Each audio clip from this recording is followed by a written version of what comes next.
Hey everyone, are you going through a tough time? Feeling overwhelmed by pain, whether it's emotional, physical, or just the weight of the world?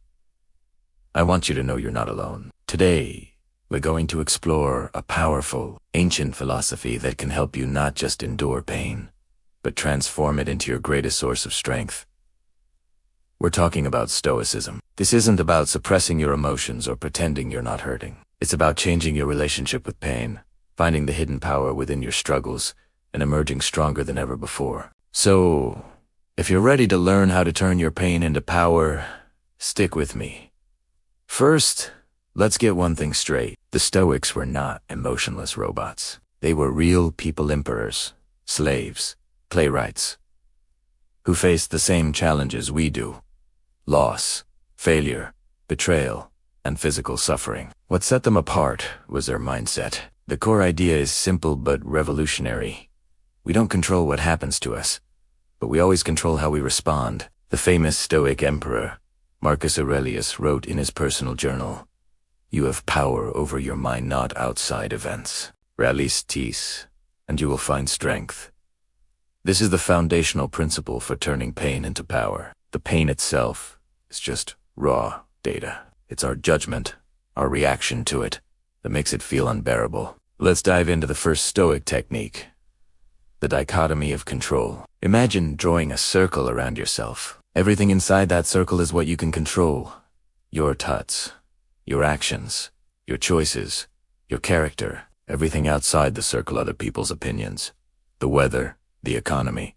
Getting sick is outside your control. When we're in pain, we often waste enormous energy trying to control things outside our circle. We might think, "Why did this happen to me?" Or "I wish things were different."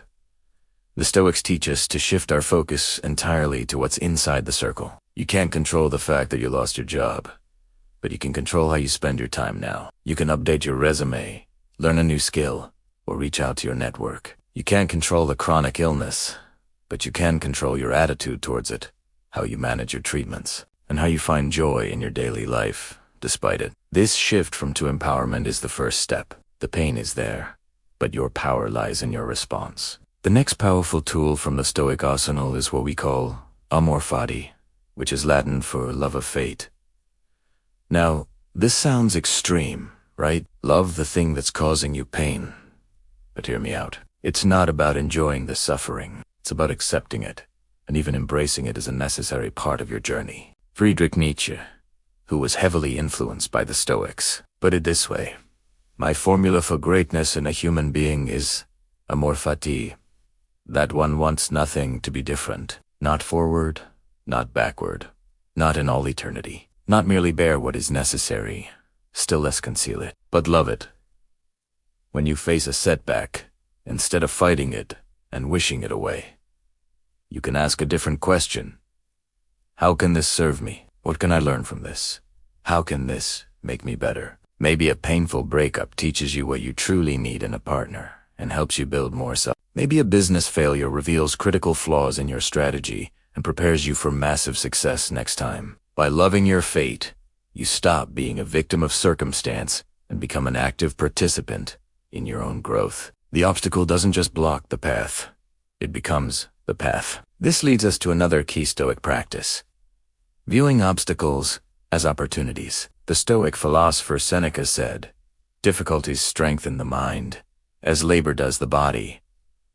Think of it like going to the gym. You don't build muscle by lifting air. You build muscle by lifting heavy weights, by putting your body under stress and forcing it to adapt and grow stronger. Life's struggles are your mind's dumbbells. Each challenge, each painful experience, is a workout for your character. It's an opportunity to practice patience, courage, resilience, and wisdom. When you're faced with a difficult person, see it as a chance to practice your patience. When you face a terrifying challenge, see it as a chance to practice your courage. The pain is the resistance, and by pushing against it, you become stronger. Ryan Holiday calls this the obstacle is the way. Your struggle isn't something to be avoided. It's the very material you can use to build a better, more resilient version of yourself. So how do we do this in practice? Let's talk about negative visualization, or as the Stoics called it, premeditatio malorum, the premeditation of evils. This might sound pessimistic, but it's actually a powerful tool for building resilience and gratitude. The idea is to take a few moments each day to imagine losing the things you value most. Imagine your health failing, losing your loved ones, or your career collapsing. The goal isn't to dwell in misery. The goal is twofold. First, it prepares you for adversity. If you've already contemplated the worst-case scenario, you're less likely to be shocked and paralyzed if something bad actually happens. You've mentally rehearsed it. Second, and more importantly, it makes you incredibly grateful for what you have right now. After imagining life without your partner, you'll appreciate their presence so much more. After imagining being homeless, you'll feel deep gratitude for the roof over your head. This practice helps you appreciate the good times and prepares you to endure the bad. It reduces the sting of future pain by putting it into perspective. Let's also talk about the power of perspective. The Stoics were masters of They would often zoom out and look at their problems from a cosmic perspective. Marcus Aurelius would remind himself of the vastness of time and space, how short a human life is, and how small his problems were in the grand scheme of things. He wrote, "Think of the substance of all things of which you have a very small share, and of the time of all things of which a brief and momentary span is assigned to you, and of fate in which your part is how small.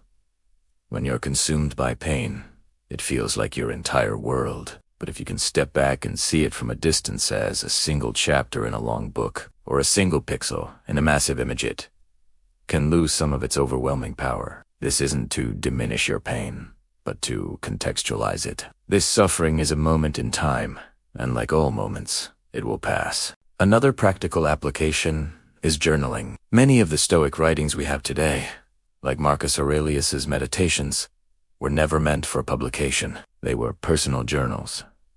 Writing is a way to practice all of these principles. You can write down what's in your control and what isn't. You can reframe your obstacles as opportunities. You can question your initial emotional reactions to events. When you feel pain, getting your thoughts out of your head and onto paper can be incredibly clarifying. It allows you to become an observer of your own thoughts, rather than a prisoner to them. You can analyze your pain, dissect it, and decide how you want to respond to it, rather than just reacting impulsively. It's a daily workout for your Stoic mindset. So, let's bring it all together. When you are struggling, when you are in pain, remember these Stoic principles. First, focus on what you can control. Your response, let go of what you can't. Second, try to embrace your fate. Ask how this challenge can serve you and help you grow. Third, view the obstacle as an opportunity, a workout for your character. Use it to practice virtue. Fourth, use negative visualization to build resilience and cultivate gratitude for what you have right now. And finally, use perspective and journaling to process your pain and consciously choose your response. This isn't an overnight fix. It's a lifelong practice. There will be days when you feel overwhelmed, and that's okay. The goal isn't perfection, it's progress. It's about building a mental fortress, brick by brick, so that when the storms of life hit, you have a place of inner peace and strength to retreat to. The pain might still be there, but it no longer controls you. You've learned to use its energy, to transform its weight into muscle. You've learned to turn pain into power. Thank you so much for watching. If this video resonated with you, please consider giving it a like and subscribing for more content on philosophy for modern life, and I'd love to hear from you in the comments. Which of these Stoic ideas do you find most helpful? Stay strong, and remember that within every struggle lies the seed of strength. See you in the next one.